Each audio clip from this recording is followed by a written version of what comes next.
Welcome to a new episode of The Workplace Shift. We're talking today about how you can achieve what really matters to you and not get sidetracked by other people's priorities. Hi everyone to the next episode of the two-step podcast Workplace Shift. Today we're going to talk about how to stay focused in busy times and make time for the things which are meaningful to you, to not get distracted by too many things, and we'll get also some details and hacks from Karen on why and how to use the calendar and why it's the most important tool for her in her day-to-day life. Hi, That's Karen. correct. Thank you very much for being here. So tell us a little bit about yourself, how you stay focused during these times. You're a mother of a 3.5-year-old kid. You juggle a lot of things. You have a lot on your plate. And at work, I almost always think you're laser focused all the time. How do you do this? Yeah, for me, that's a big topic, really. Not wasting time, Okay. being focused, being productive, and only focusing on stuff that really makes sense and not wasting time on unimportant stuff that usually, creaks up on you.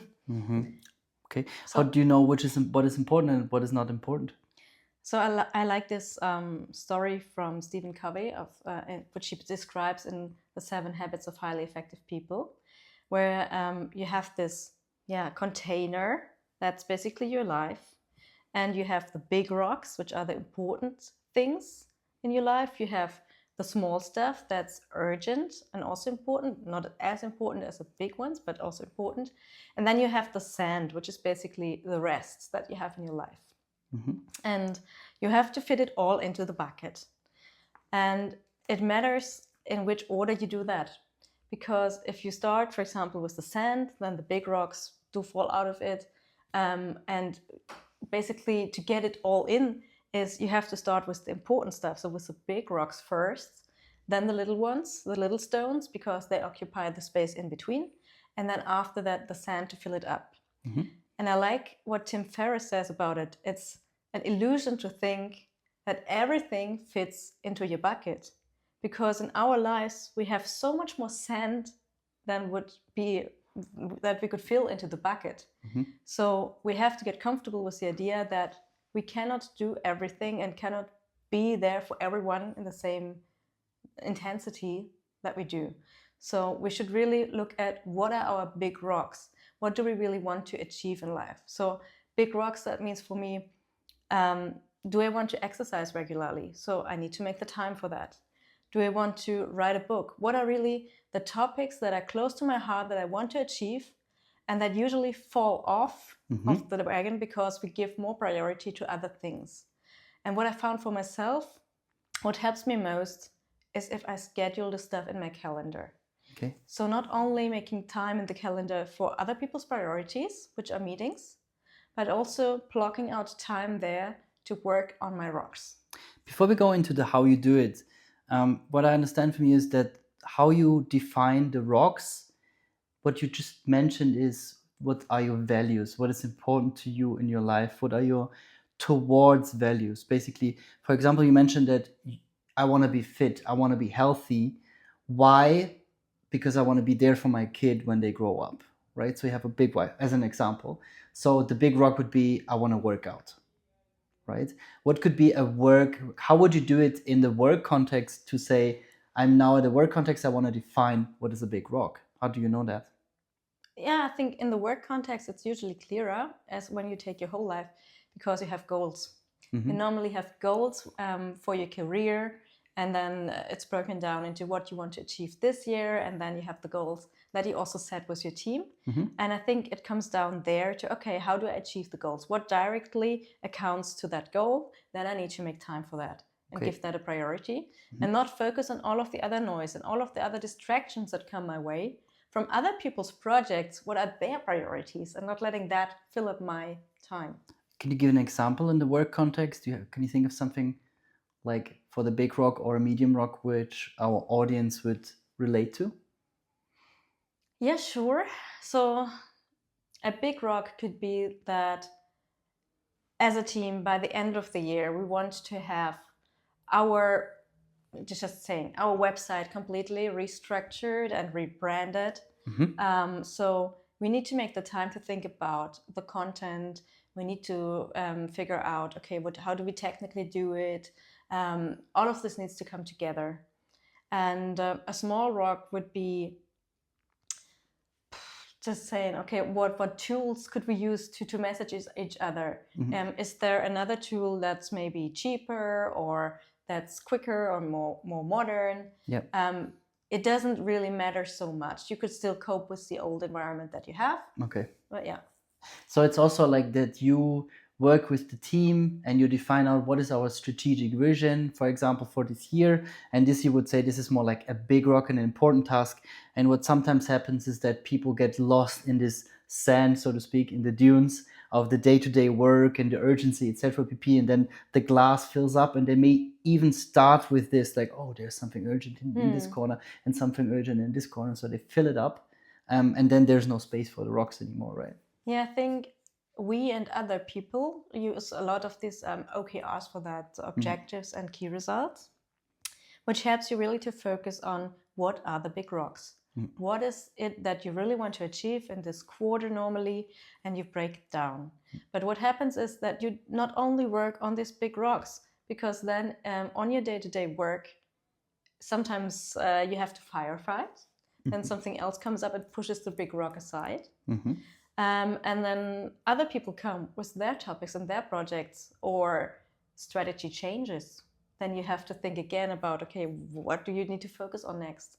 So it's not so clear as we want it to be and as we design it in the OKR workshop at the beginning of the quarter. And it's also like, we don't want to confuse, because it's just because it's called big rock, we will still break down this big rock into smaller chunks, into smaller tasks. But it's more like the picture for you, right? Like the importance, let's what say. is importance? Yeah, it's like a bubble chart basically for the elements you have ongoing in your day-to-day, in your day-to-day and work life, right? Yeah, exactly. Yeah.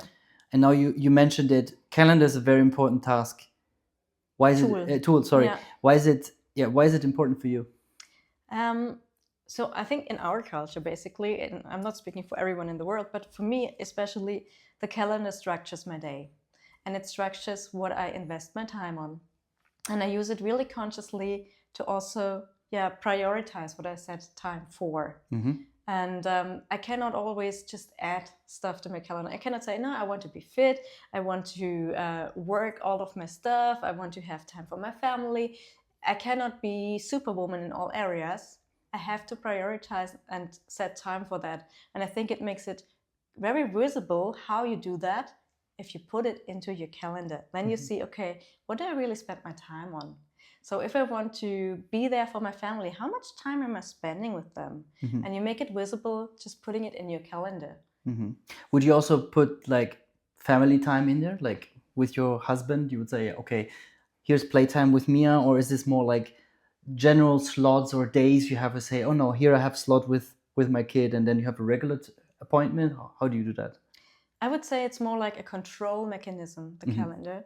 And it should be a tool, and you shouldn't be the slave of your tool and have to put in everything there. Okay. So if your goal is, for example, to be more conscious of the time you spend with your spouse, then it could be helpful to say, okay, no, let's just schedule a meeting, the two of us, every week, and that's our date night. Okay. And then it's focused time, and it's in the calendar, it's visible. But of course, you don't have to do this you don't have to have a daily appointment for sitting on the couch in the evening, of course, and talking to each other. Yeah. Okay. So that's the balance you have. And it reminds me a little bit about one of the coaching exercises I'm doing sometimes when people have goals and they say, oh, I don't have time for this. Oh, yeah. I don't have time for this. And I was like, but every day has 24 hours and we have 7 days a week. So the time is the same. It's just what you allocate to it. And what I'm sometimes asking them is, can you do a diary for 1 week and track when am I watching TV? When am I eating? When am I sleeping? And then what sometimes comes out is, oh, here I don't even know what I'm doing. I didn't even know what I did in these 3 hours. I was like, oh, so you had a conscious 3-hour block. Did you watch Instagram? Did you check emails? Did you work on something, right? And I guess this is where you get the reality check you were talking about, right? And then later you can basically flip it around and say, oh, I want more time for sports. And then I block it in, right? And I Yeah. have to say, a few years ago, I would have completely bought into that picture that we all have the same 24 hours. Since I became a parent, I don't agree to that anymore, because basically you are not the master of your own time anymore. When there is a little creature that basically depends on you for survival, and it's not like you can go to the bathroom alone anymore, or that you have your nights then to sleep. No, it's all interrupted, and basically you're at the whim of another person for getting your time. But that makes it even more crucial to protect spaces in your calendar for the stuff that matters to you. So if you say, hey, no, I need to have 2 or 3 weeks, 2 or 3 slots a week where I can just have time for myself, or I want to be healthy, so I have to invest in doing sport regularly. Yeah. Then you have to find a solution for that. And it usually means that someone else has to take care of the kids so that you are the master of your time again for that slot. And that is what makes it so crucial to protect these slots. Yeah. Interesting. So when we take it to the work context, what I realize is that we have meeting mania these days. I mean, in a lot of companies we work with, what I mean by that is that you want to meet 3 people and they ask you to find a slot in their calendar and everything is blocked. Literally, right? And of course, there are busy times in there where they just block themselves to do some work. How would you say should someone like use this kind of slots they only block for themselves? How should they handle those? So I would say it comes back to the culture that they have.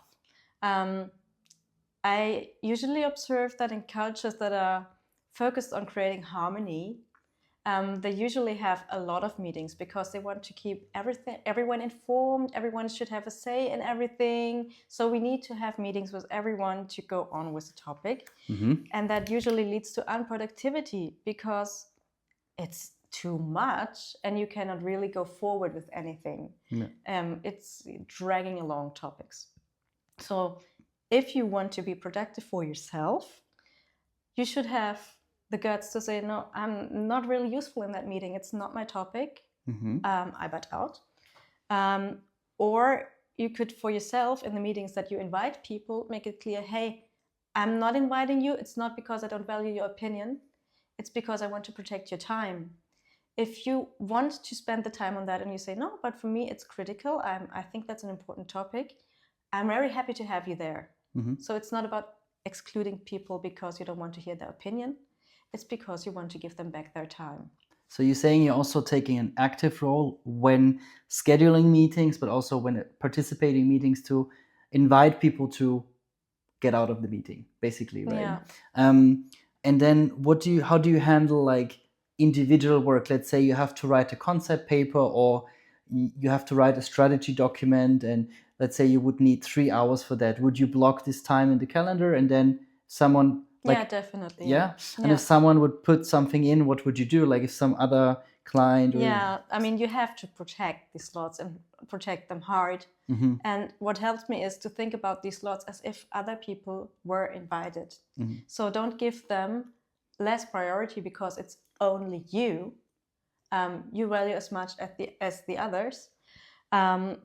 Protect the slots. And also what it comes down to is some form of energy management and to know yourself. Because I know for myself that in the mornings I have more energy, I'm more productive.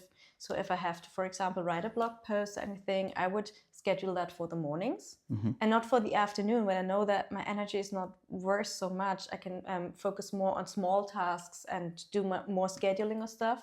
Be really conscious when you schedule which activity, because not every hour of the day is worth the same. And it's also very individual, right? So you have the night owls and the Exactly. early birds, and you're more an early bird, I'm more a night owl. If I have to work on a strategy document, I could definitely do this from 4 o'clock onwards until the night. Of course, I also have a post-lunch kind of down. And this is what you're saying, like energy management, right? The energy curve. Observe yourself. Maybe take a paper and for 3 days see where your energy, where you're alert and where you may be tired, and take note of this, be aware of this, and adapt your scheduling to it. That's what you're saying, right? Yeah. Okay. And also, what I would say is be conscious of how much time you spend on one topic. Because what we normally do is we have one meeting of an hour for one topic, then we go to topic B the next hour, and then it's topic C the hour after that. And it's really costing us too much energy to switch. Yes. So reduce context switching as much as you can to be more productive. What is it, context switching? So it's jumping from one topic to the next. Okay. So what I would recommend is really take at least 2 hours of time to work on something. It could be that 1 hour of that is together with others in a meeting, and the other hour is working on the tasks that come out of it, for example. If you have something really critical, maybe it's necessary that you clear out an entire day to work on that topic with your team. And I'm hearing it already. Everyone is like, yeah, that's illusory. I cannot spend an entire day on something. I have people calling me. I have to firefight. I cannot do that. Then try to protect the largest slots possible. So maybe it's half a day, maybe it's only the 2 hours, but try to reduce context switching as much as possible. And I think I told you this, but one of my friends, he tried to block his slots on a Monday morning, for example, to get into the week, right, and to prepare. And then there were other colleagues coming saying, but it's just a block. I can put that in, right? So I guess make this, as you say, protect it, but make it also count. Maybe also choose a title which is, okay, I'm working on this strategy or something like this. Not that you have to justify it, but this meeting is something where you work. I think we have this culture of we only get work done when we meet with people, and I don't think it's correct. But it's also working styles. For example, I love to bounce back my ideas with you. So I would schedule a time for myself to work on a draft, and then I have a bounce back session with you. Or I can say, hey, let's work together on this. So we have the 2 hour block where we have a working session. So it's a style of meeting you would also do in your calendar. And if you're clear about this also with your team, this is now a review, this is a working session, then it's totally clear for you, and you know how you get into this meeting, right? Yeah, and what I said before is really protect the slots. So when someone overbooks that slot, decline the invite and say, no, I'm busy. As you might have seen, my calendar is blocked during that time. Please look for another slot. Yeah. Of course, it can be urgent stuff. Yes. That's why we talk to people and not just send invites. We check, okay, oh, really? Hey, can you make time for that? Because it's really urgent. We need you now. And then, of course, you have to stay flexible and make time. Quick question. What do you think about project status meetings? In which context? You mean among the team, or with the sponsor? Or? Like presenting a report, a status report. Do you think it's valuable? Among the team members? Yeah. Like daily stand-ups or stuff? Yeah, something like this. Okay. Weekly stand-up. Yeah. It really depends what you are working on with the team.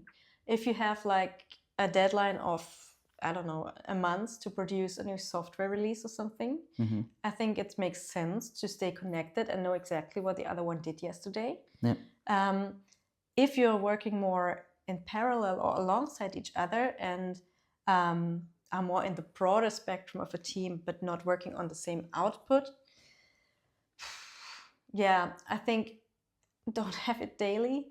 Maybe once a week, but make it clear what you get out of that. Yeah, exactly. So what I'm asking is because I realize that sometimes you have, like this where you need to create a status report or a slide deck for management, and then everybody is in this meeting, and you go through these slides and you talk about what was the update. And I sometimes feel it's not valuable. It could be an email, and then you could use the meeting to really discuss the high value topics, right? So what I'm saying is make the meeting time count. It's also when you have a workshop, it needs to be to discuss topics, complex topics close to your heart, which need to be face to face. I think it comes back to focus on what really matters.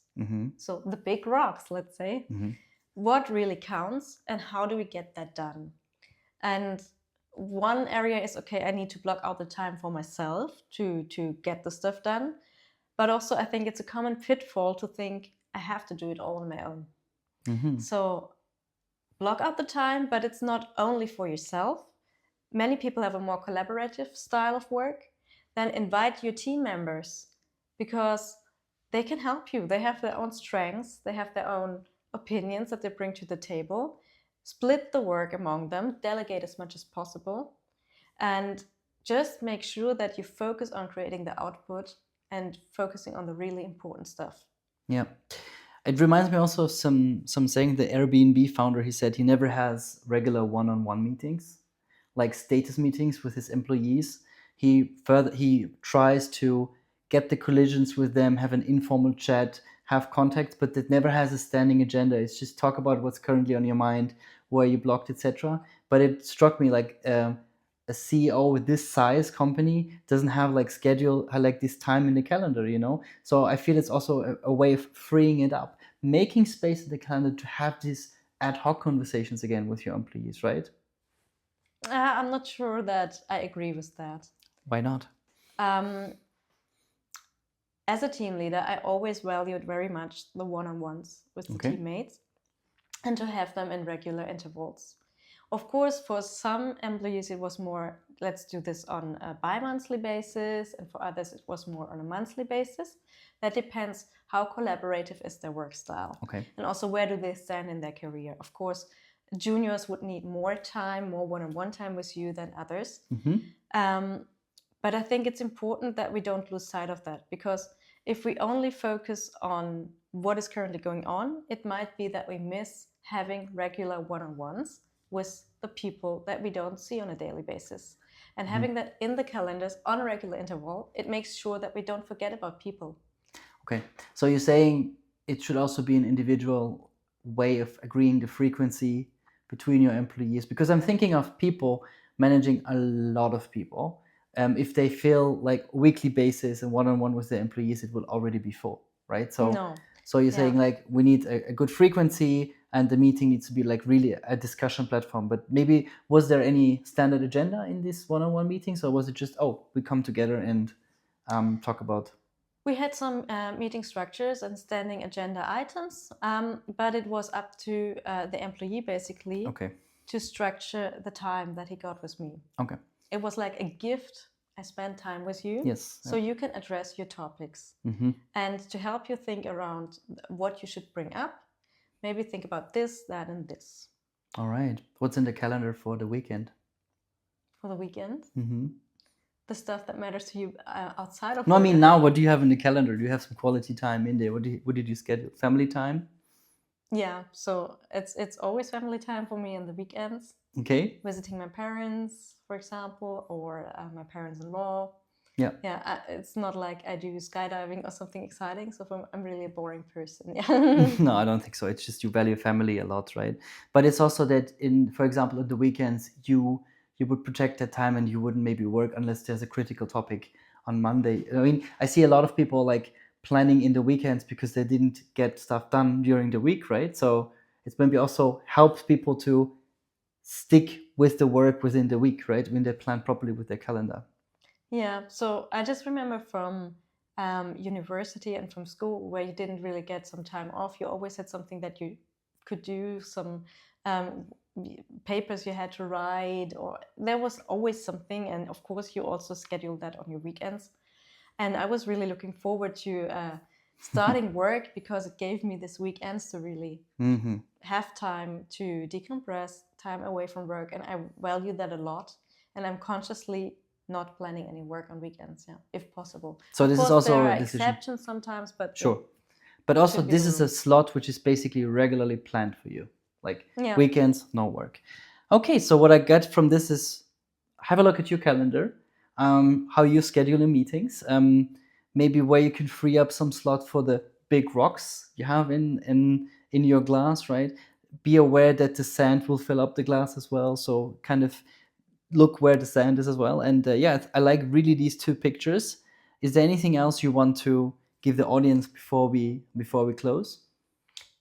Maybe just you shouldn't take it all too seriously, what I just said. So of course, life comes always in the way of our planning.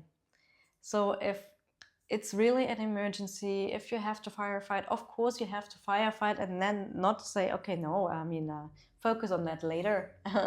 So you try to protect the rocks as much as possible, but don't take it too seriously. If there is another priority, switch to that. Okay, that's a very nice one. Thank you very much for listening. That was the episode around how you use your calendar, identify the big rocks, and make time, stay focused on during busy times on what matters most. That's the end of our episode. If you liked this, please like, share, and subscribe.